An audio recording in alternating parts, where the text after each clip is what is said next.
cost more than my annual salary. Just last week, she'd told me she was still too financially stretched to start repaying the money she'd borrowed. "Oh, this?" Laura ran her hand along the car's pristine hood. "Just got it yesterday. Great lease deal. You wouldn't believe the features it has." My name is Rachel Sullivan, and at 32, I was watching my sister flaunt a luxury car while the $45,000 I'd lent her a year ago sat unpaid. Money that had come from my house down payment fund. Money I'd saved over years of careful budgeting and overtime work at my graphic design firm. "I thought you were in financial trouble," I said, trying to keep my voice steady. "That's why you needed to borrow money, remember? To avoid bankruptcy?" Laura waved her hand dismissively. "I still am. This is different. It's just a lease. Besides, I needed something reliable for work." I remembered the day she'd shown up at my door in tears, mascara running down her face, how she'd sobbed about mounting credit card debt, about possibly losing her house, about needing help, just this once. I'd written the check that same day, draining most of my savings because that's what sisters do. They help each other. "Your old car was only 3 years old," I pointed out, "and you promised to start repaying me after 6 months. "Don't be so uptight, Rachel. You're doing fine. You've always been good with money. It's not like you really need it right now anyway." She pulled out her phone, checking her reflection in its screen. "Oh, did I tell you I'm planning a trip to Europe this summer? You should come, though it might be a bit expensive for you." I stood there speechless. The casual way she dismissed my loan, the implicit suggestion that being good with money somehow meant I didn't deserve to be repaid, the audacity of inviting me on an expensive vacation while owing me thousands, it all hit me at once. "Actually, I do need the money," I said. "I'd planned to use it for a house down payment." "Well, maybe this is a sign you should keep renting. Property ownership is so much responsibility." She glanced at her watch. "Anyway, I can't stay. I've got a spa appointment. We should do lunch soon." As I watched her drive away in her brand new Mercedes, something inside me snapped. A year of excuses, deflections, and broken promises crystallized into a moment of clarity. My sister wasn't just bad with money. She was taking advantage of me, and I'd let her do it. The pattern was nothing new. Growing up, Laura had always been the charming one, able to talk her way into, or out of, anything. When she maxed out her first credit card at 19, my parents paid it off. When she dropped out of college after 3 expensive semesters, they called it finding her path. Every financial disaster was met with support, understanding, and usually a check. I'd taken a different route, working through college, building my graphic design career from internships up, saving carefully. My parents called me the responsible one, but the way they said it made it sound boring, like being good with money was somehow less impressive than Laura's endless string of exciting mistakes. That evening, I pulled up my bank statements, looking at the sharp drop in my savings from a year ago. I'd had almost $60,000 saved, enough for a decent down payment in our area. Now, thanks to Laura, I was back to renting a small apartment while watching my sister cruise around in a luxury car. My phone buzzed with a text from my mom. "Laura just showed us her new car. Isn't it gorgeous? She said she got an amazing deal." Of course she had. Laura always got amazing deals that somehow left her broke. I thought about telling my mom about the unpaid loan, but I already knew how that conversation would go. "She's going through a rough time," my mom would say. "You know how hard things have been for her since the divorce." Laura's divorce had been 3 years ago, but it was still her get-out-of-responsibility-free card. Never mind that her ex-husband had left her with a paid-off house and a generous settlement. Somehow she'd burned through all of it while maintaining her expensive lifestyle. I opened my email, finding Laura's desperate message from a year ago. "I promise I'll pay you back in 6 months, tops. You're my only hope, Rachel. I could lose everything. I know it's a lot to ask, but you've always been so good with money. Please help me. I'll never forget this." Below that were months of follow-up emails, each with a different excuse for why she couldn't start repaying me yet. Car repairs. Property taxes. A leaky roof. Yet somehow she'd had money for regular salon visits, weekend trips, and now a brand new Mercedes. My computer pinged with a new email, Laura sending photos of her car to the whole family. "New beginnings," she wrote. "Sometimes you have to invest in yourself." Invest in yourself. With my money. Money that was supposed to be investing in my future, in my dreams of home ownership. I closed my laptop, my hands shaking with anger. This wasn't just about the money anymore. It was about respect, about family, about being taken for granted.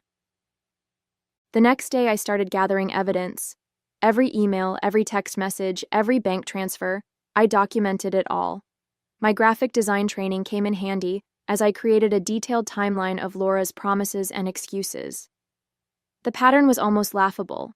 Urgent pleas for help followed by months of evasion, sprinkled with casual mentions of her latest splurges. I even found the napkin where she'd scribbled her repayment plan that day in my kitchen. 6 months tops, she'd written, complete with monthly payment amounts she'd never made. I'd kept it, thinking it might matter later. Now it sat in my growing file of broken promises. My phone buzzed with another text from Laura. "Hey sis, some friends are planning a spa weekend next month. You should come. We could do a payment plan for your share." I stared at the message in disbelief. She was inviting me to spend money on a spa weekend while sitting on $45,000 of my savings. The sheer audacity of it made my blood boil. That evening, my cousin Jenny called. "I saw Laura's new car on Instagram," she said cautiously. "Isn't that the same sister who borrowed your house down payment?" "The very same," I replied. "Rachel," Jenny's voice turned serious. "You need to do something. This isn't okay. My husband's a lawyer. He keeps saying you should have gotten something in writing." She was right, of course. I'd trusted family instead of protecting myself, but it wasn't too late to fix that mistake. "You know what will happen," Jenny warned. "The whole family will say you're being harsh. They'll tell you to be understanding because she's going through a hard time." "She's been going through a hard time since high school," I said. "Meanwhile, I'm the one living in a one-bedroom apartment because my savings are sitting in her driveway." After hanging up, I opened my laptop and started researching small claims court procedures. The maximum claim amount in our state would cover most of what Laura owed me. I also found templates for formal demand letters, the first step in legal proceedings. My hands shook as I typed Laura's name into the template. This would change everything. No more family dinners pretending everything was fine. No more playing the understanding sister while watching Laura spend my money. No more being the family ATM. But as I looked around my small apartment, at the life I'd put on hold to help her, I felt my resolve strengthen. Laura had chosen her priorities when she bought that Mercedes. Now it was time for me to choose mine. I sent the demand letter by certified mail, keeping the receipt as another piece of evidence. 3 days later, Laura burst into my apartment unannounced, waving the letter. "Are you serious with this legal garbage?" she shouted. "I'm your sister. You can't sue your own sister." I kept my voice steady. "You've had a year to handle this like sisters. Now we're handling it like adults who made a financial agreement." "I can't believe you're being so cold about money. It's just money. Family is more important." She collapsed onto my couch, already starting the waterworks that had worked so well last time. "Yes, family is important," I agreed. "So important that I gave you my house down payment when you needed help. So important that I trusted you to keep your word. How's that working out?" "You know I've been struggling." "Not too much struggle for a new Mercedes," I cut in. "Or those designer boots you're wearing. Or that European vacation you're planning." Laura's tears dried up instantly, replaced by anger. "You're just jealous because I know how to enjoy life while you pinch pennies and obsess over spreadsheets." "No, I'm angry because you took advantage of me. Because you promised to repay me and instead spent my money on luxury cars and spa weekends." "Fine." She stood up, grabbing her designer purse. "Take me to court. See how Mom and Dad feel about that.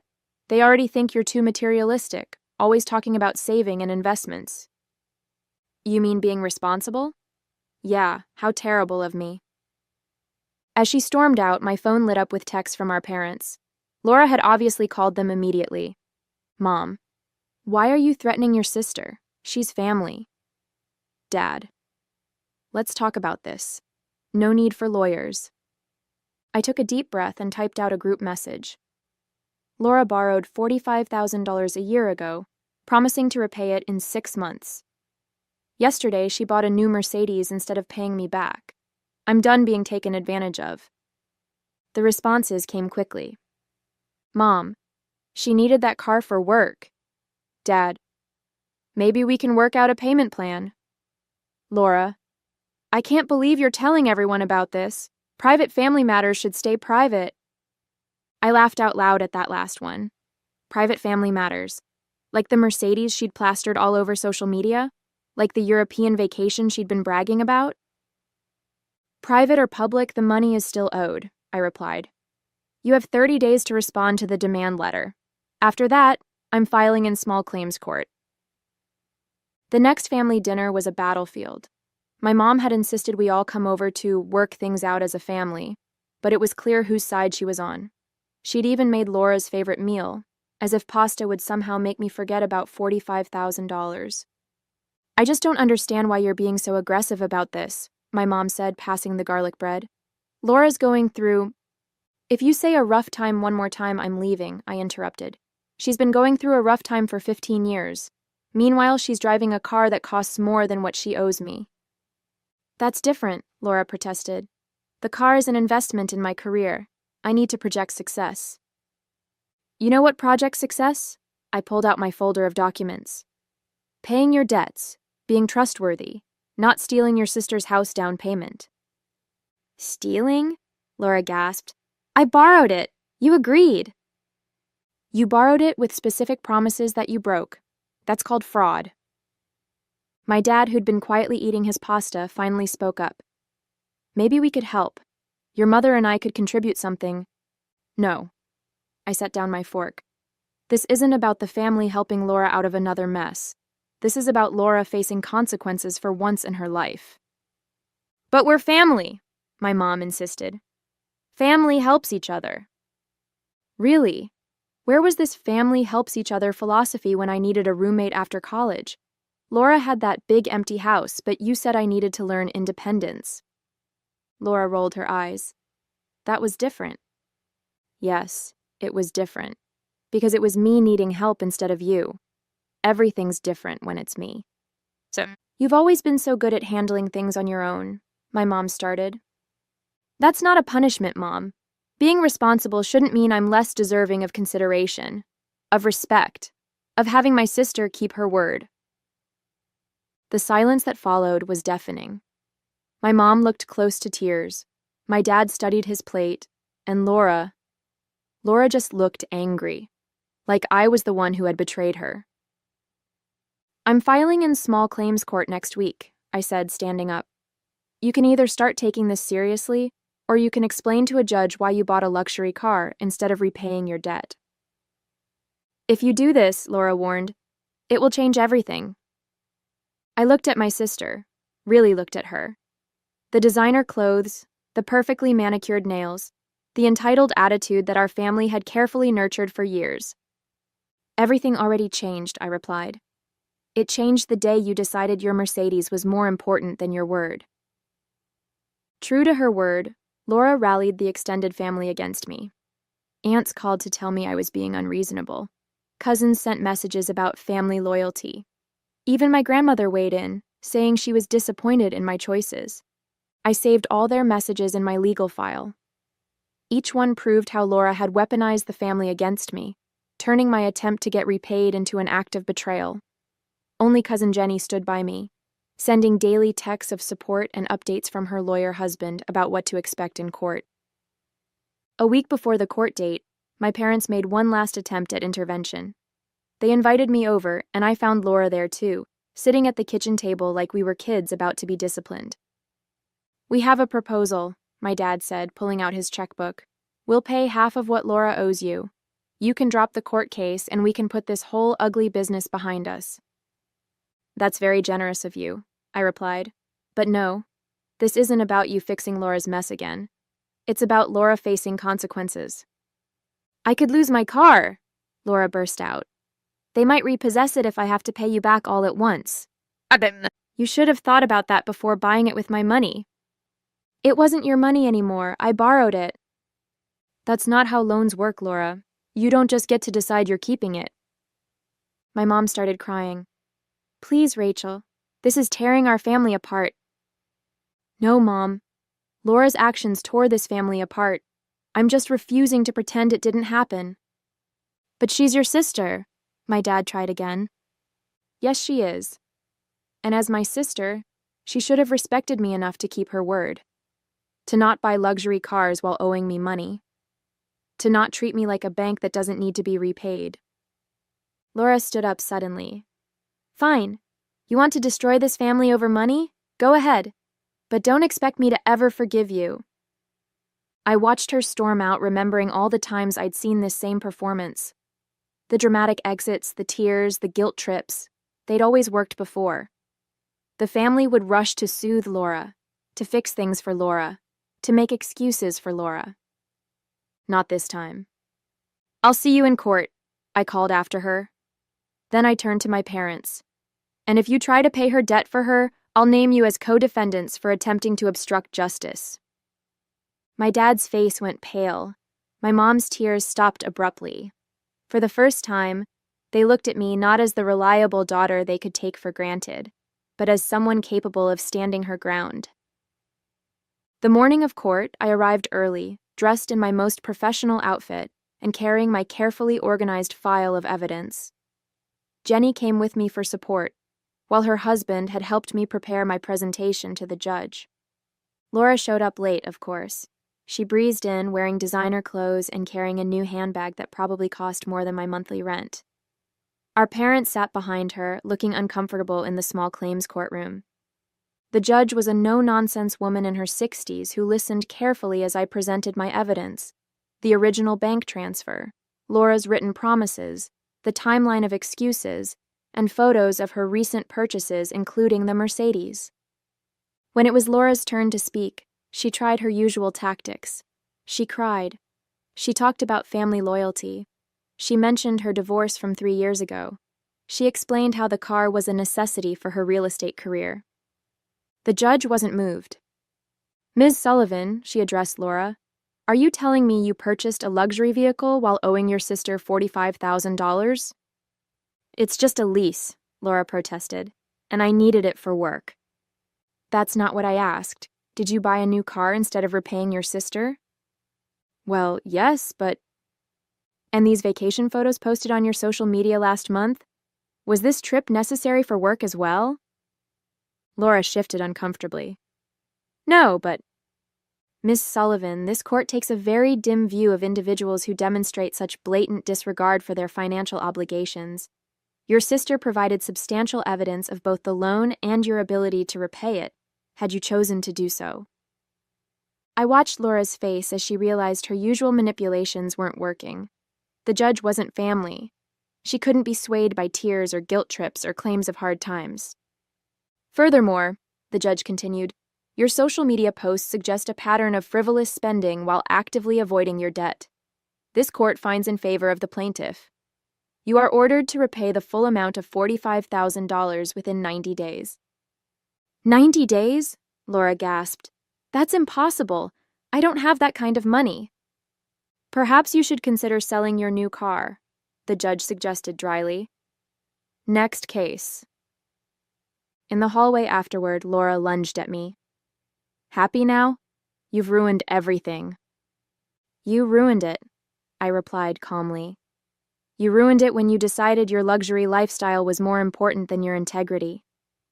My parents hovered nearby, looking lost. They'd never seen Laura face real consequences before. They'd never seen me stand up to her like this. We could help with the payments, my dad started to offer. Don't you dare, I cut him off. She got herself into this mess with her choices. She can get herself out the same way. As I walked out of the courthouse with Jenny, I felt lighter than I had in months. The money mattered, yes, but this was about more than that. It was about standing up for myself, about refusing to be taken advantage of, about finally breaking the family pattern of enabling Laura's behavior. The aftermath of the court case rippled through our family like a tidal wave. Laura had to surrender her Mercedes to pay part of her debt to me. She posted dramatic social media updates about betrayal and the price of trusting family, but notably turned off the comments when people started asking questions about what actually happened. My parents struggled to adjust to the new family dynamic. My mom kept trying to play peacemaker, inviting us both to dinner as if nothing had happened. When I declined, she switched to calling me daily with updates about how difficult things were for Laura. She had to cancel her Europe trip, my mom said one evening, and she's looking for a smaller apartment. Don't you think that's punishment enough? That's not punishment, Mom. That's living within her means like everyone else has to do. But she's so embarrassed at work, having to drive her old car again. You mean the perfectly good 3-year-old Audi she had before? The horror. After the first month, Laura had repaid about half of what she owed me, mostly from selling her new car and some designer items. She made sure everyone knew about each payment, acting like she was donating a kidney instead of returning borrowed money. Then came the family reunion. Our aunt hosted it every year, and this time I decided to go. I wasn't going to let Laura's drama keep me from family traditions. When I arrived, the whispers started immediately. Some relatives avoided me completely. Others cornered me to share their opinions about how I should have handled things more privately. But something unexpected happened too. My younger cousins started asking me for financial advice. My Aunt Susan quietly mentioned that my stand had given her the courage to stop lending money to her gambling-addicted son. Even my Uncle George, who'd initially criticized me for going to court, admitted that his own daughter had started repaying a loan after hearing about Laura's case. Sometimes family needs tough love, he said, patting my shoulder. Took me too long to learn that lesson myself. The real surprise came from my dad. He pulled me aside during the reunion, looking uncomfortable but determined. I've been thinking, he said. Your mother and I, we didn't do Laura any favors over the years, or you for that matter. We expected too little from her and too much from you. Dad? No, let me finish.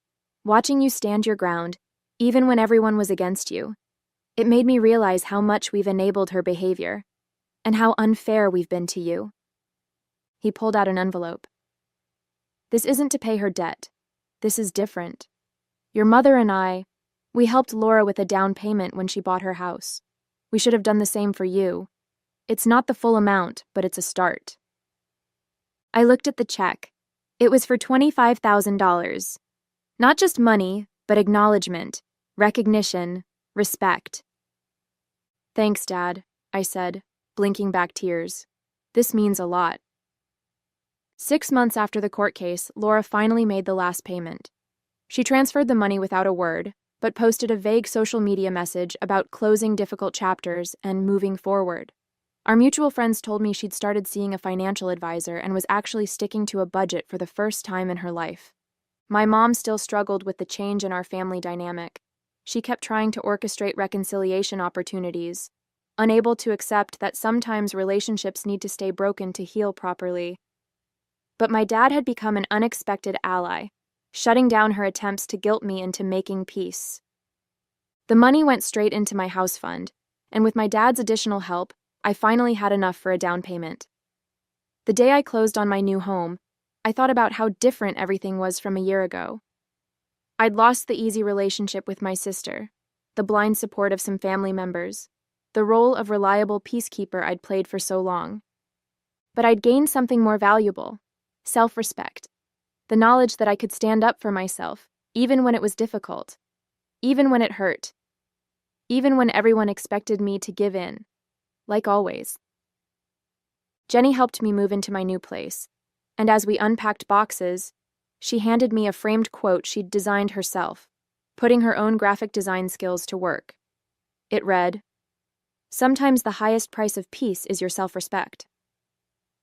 I hung it in my home office, a reminder of lessons learned and boundaries earned.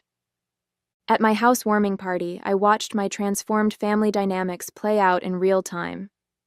Laura didn't come, but she'd sent a card, store-bought, with a simple congratulations and her signature. No fake sentiments, no dramatic statements, just acknowledgement from a safe distance. My parents came early to help set up. My mom still looked sad when she mentioned Laura's absence, but she didn't push the issue. My dad took me aside to show me a spreadsheet he'd made to track his own expenses. He'd finally started managing the family finances instead of letting them spiral out of control. Cousin Jenny brought her famous lasagna and a bottle of champagne. "To new beginnings," she said, "and to standing your ground." Other relatives who'd initially criticized me now asked about my experience buying a home, some even admitting they wished they'd been stricter with their own family lending. The house wasn't as luxurious as the one I might have bought a year ago, before Laura's loan drained my savings. But it was mine, earned through hard work and protected by newfound strength. Each room represented not just my financial investment, but my investment in myself. Later that evening, I found a quiet moment to sit on my new back porch, listening to the happy chatter from inside.